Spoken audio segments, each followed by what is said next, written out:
Hello guys, तर स्वागत आहे तुमचं एका जबरदस्त ट्विस्टमध्ये. मित्रांनो, आता रमाकांतच्या जीवाशी ही वल्लरी उठणार आहे आणि तिने रमाकांतला मारण्याचा प्लॅन केला आहे. तर नक्की पहा, स्किप न करता पहा की या वल्लरीने हा कट का रचला आणि या सगळ्यात ती यशस्वी ठरेल का, हे पाहणं आजच्या भागात खूपच रंजक ठरणार आहे प्रेक्षकांनो. तर नक्की पहा.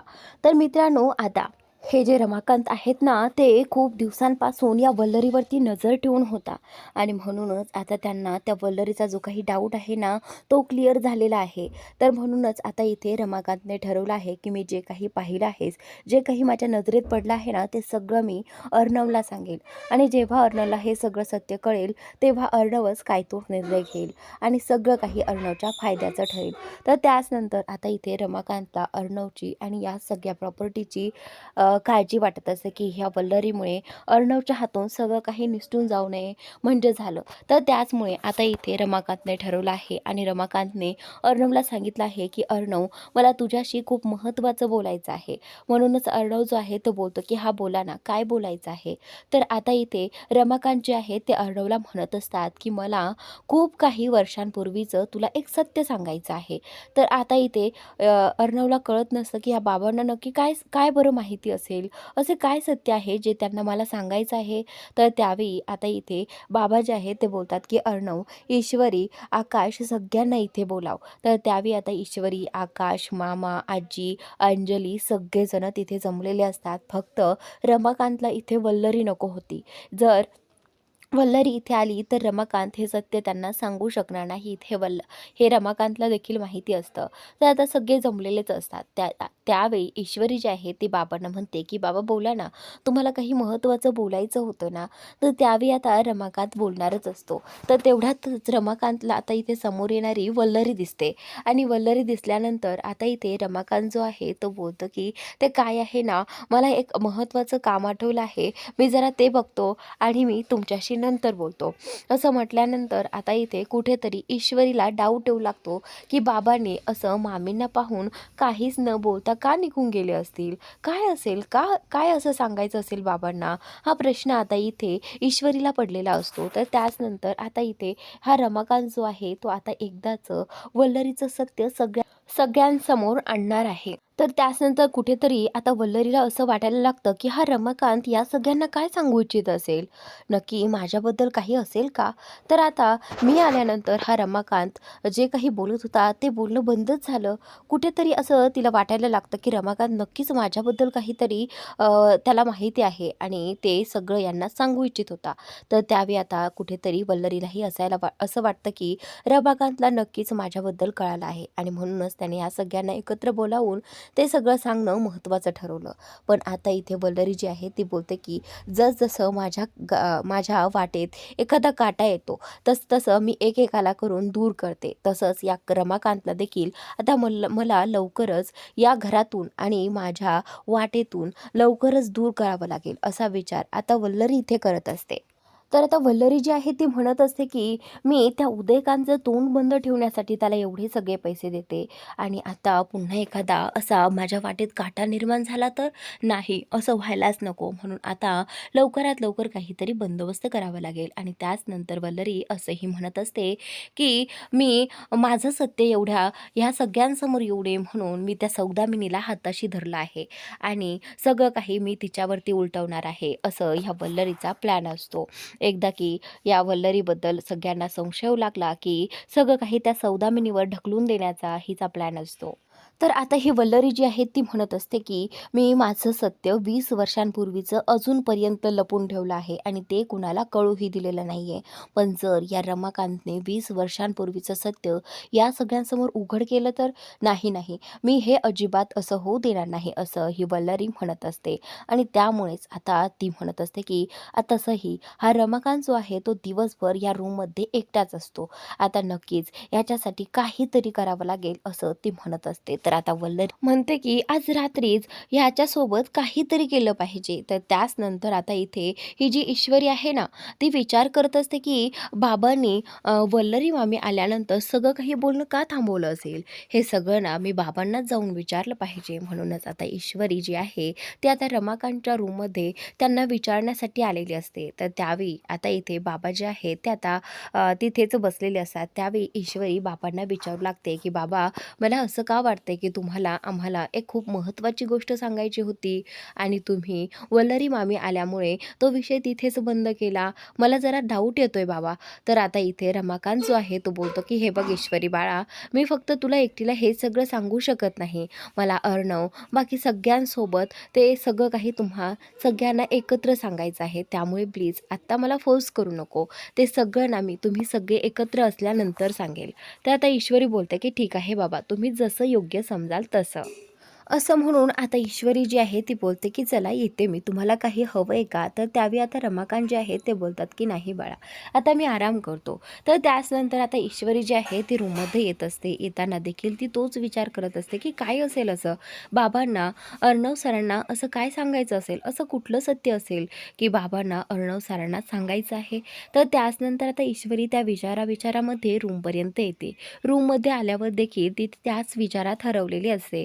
तर आल्यानंतर इथे अर्णव जो आहे तो ईश्वरीला विचारू लागतो की ईश्वरी काय झालं आहे, तू अशी स्वतःच्या विचारांमध्ये का हरवली आहे? तर त्यानंतर आता ईश्वरी जी आहे ती अर्णवला सांगू लागते की सर, तुम्ही आज एक गोष्ट नोटीस केली नाही आहे का?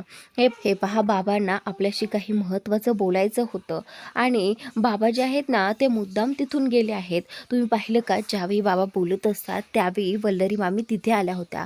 तुम्ही ही गोष्ट नोटीस केली का? आणि ज्यावेळी वल्लरी मामी तिथे आली त्यावेळी बाबांनी त्यांचं बोलणंच थांबवलं आणि त्यांनी असा बहाणा केला की मला थोडंसं काम निघालं आहे, मी तुमच्याशी नंतर बोलतो, असं म्हणून ते तिथून निघून गेले.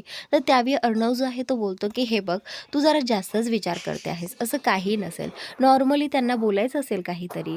तर त्यावेळी ईश्वर जी आहे ती बोलते की नाही अर्णव, मी त्यांच्या रूममध्ये गेले होते आणि नक्कीच त्यांना असं काहीतरी सांगायचे ज्यामध्ये काहीतरी सत्य आहे. तर त्यावेळी अर्णव जो आहे तो ईश्वरीला बोलतो की चल आत्ता जास्त विचार करू नको, कारण आपल्याला बाबा सांगतीलच, त्यामुळे तू आता झोपून घे, खूप उशीर झाला आहे. तर त्याचनंतर आता इकडे ही जी वल्लरी आहे ना तिला रात्रीची झोपच येत नाही. तिला असं कुठेतरी वाटत आहे की हा रमाकांत जो आहे तो नक्कीच माझ्याबद्दलच काहीतरी सांगत असणार आहे. म्हणूनच तो डाऊट जो आहे तो तिला एकदाचा तिच्या मनातून काढून टाकायचा असतो, एकदाचा तिला टेन्शन फ्री व्हायचं असतं. म्हणूनच आता ती एकटीच जागी असते. खरं तर अर्णवचे जे काही मामा आहेत ना ते झोपले असतात आणि त्याचनंतर ती घरामध्ये पाहते की सगळेजण सामासूम झाले आहेत. तिने सगळीकडे रूमकडे चक्रा मारल्यात, कोण जागा आहे का, कुणी पाहत आहे का तिला, असं करत तिने सगळ्या घरामध्ये फेरफटका मारला आहे. आणि त्याचनंतर आता इथे रमाकांतच्या रूमकडे जाण्याचं ठरवलं आहे. तर आता तिने स्वतःच्या तोंडाला मास्क वगैरे लावलेला असतो जेणेकरून ती कोणाला ओळखू येऊ नये. तर आता ज्यावेळी ती रमाकांतच्या रूममध्ये जाते त्यावेळी त्यांच्या रूमचा दरवाजा उघडाच असतो, कारण ते एकटेच असतात ना रूममध्ये. तर त्यानंतर आता इथे ही वल्लरी पाहते की हा असा एवढा गाढ झोपला आहे, दुसऱ्यांना टेन्शन देऊन मस्त झोपला आहे, असं इथे ही वल्लरी म्हणत असते. त्यानंतर आता ती बोलते की आता ना तुझं काउंटडाऊन सुरू झालं आहे, तुझी वेळही संपली आहे आणि तुझं सगळंच संपलं आहे, त्यामुळे आता तू देवाघरी जाण्यासाठी तयार राहा, असं म्हणत आता ही वल्लर जी आहे ती आता रमाकांतच्या रूममध्ये शिरलेली आहे. आणि त्यानंतर ती रमाकांतकडे पाहून दात खात म्हणत असते की तू माझ्या वाटेत काटा बनून आला आहेस आणि आता तुला हे खूप महागात पडणार आहे रमाकांत, असं म्हणत आता ती त्याच्यावरती दात खात असते. आणि त्याचनंतर आता या वल्लरीचं तोंड वगैरे सगळं काही बांधलेलं असतं. त्यानंतर आता वल्लरीने या रमाकांतच्या शेजारचीच उशी घेतली आहे आणि त्या उशीने आता इथे रमाकांतचं तोंड दाबणार असते ती. तर आता तेवढ्यातच रमाकांतला असं काहीतरी जाणवलं की कुणीतरी त्यांच्या रूममध्ये आहे आणि आता इथे रमाकांतला बांगड्यांचा आवाज आलेला असतो. तर अगदी ही जी वल्लरी आहे ना ती रमाकांतच्या अगदी जवळ उभी असते आणि आता रमाकांतला जाग आल्यामुळे ही प्रचंड घाबरते.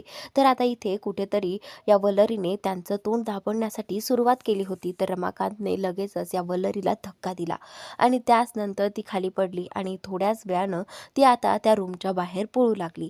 तर त्याच नंतर आता इथे ही जी ईश्वरी आहे ना, ती रात्रीच्या वेळी किचनमध्ये पाणी घेण्यासाठी आली होती आणि कुठेतरी तिला असं जाणवू लागलं की रमाकांत बाबांच्या रूममध्ये नक्कीच कोणीतरी शिरलं आहे. तर तिला हा भास होताच ती लगेचच बाबांच्या रूमकडे यायला लागते. तोपर्यंत आता ही जी वल्लरी आहे ना, ती इथून पळालेली असते. ती पळाल्यानंतर आता इथे रमाकांत जो आहे तो उठून घाबरलेला असतो की त्याच्याबरोबर हे काय होत होतं. म्हणूनच आता तो जो ईश्वरीच्या जवळ जाऊ लागतो आणि बोलतो की ईश्वरी, तू कुणाला जाताना इथून पळताना पाहिलं आहे का? तर आता ईश्वरी जी आहे ती बाबांना म्हणत असते की नाही बाबा, मी येईपर्यंत कोणीतरी होतं पण ते पळून गेलं आहे. तर त्याच नंतर आता बाबा जे आहे ते बोलतात की हो ईश्वरी, मलाही बांगड्यांचा आवाज आला आणि नक्कीच ती कुणीतरी बाई होती, असं रमाकांत ईश्वरीला सांगू लागतात. तर त्याच्यानंतर आता ही जी वल्लरी आहे ना, ती प्रचंड घाबरलेली आहे. तिला असं वाटतं की जर कदाचित तिचं नाव जर त्या रमाकांतने घेतलं किंवा जर कदाचित तिला कोणी पाहिलं तर खूप मोठा प्रॉब्लेम होईल. त्यामुळे ती ताबडतोब स्वतःच्या रूममध्ये गेलेली आहे आणि तिने ते मास्क वगैरे सगळं काही लपून ठेवलेलं असतं.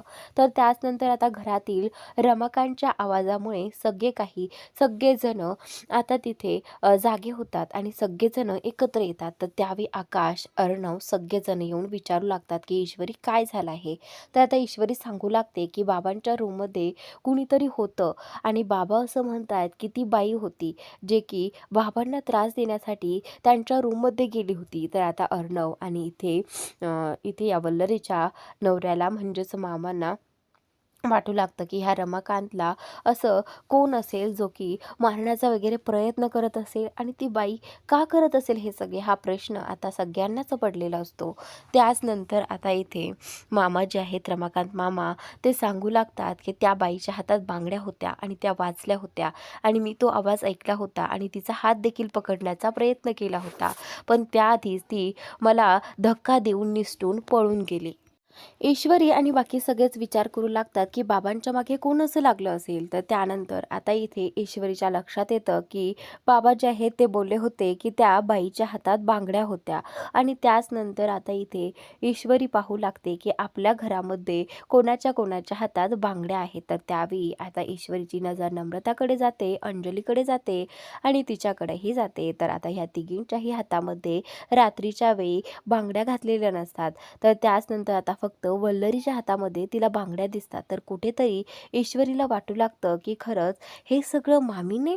तर नाही, असा विचार करून चालणार नाही, असं ईश्वरी पुन्हा म्हणते. आणि इकडे रमाकांतला तर आधीपासून वल्लरीवरती डाऊट होताच, पण आता तो डाऊट क्लिअर झाला आहे, कारण त्याने देखील या सगळ्यांच्या हातात बांगड्या पाहिल्यात, पण कुणाच्या हातात नसतात, फक्त वल्लरीच्या हातामध्ये त्या बांगड्या असतात. म्हणूनच आता रमाकांतला या वल्लरीपासून खूप जपून राहावं लागणार आहे आणि त्याचमुळे आता काळजी देखील घ्यावी लागणार आहे. तर आता ईश्वरी जी आहे ती बाबांना या विषयाबद्दल आणखीन काही चर्चा करणारच आहे, पण आता ती वल्लरीवर देखील नजर ठेवणार आहे. तर मित्रांनो, आजचा भाग इथे संपतोय. पुढील भाग नक्की पहा.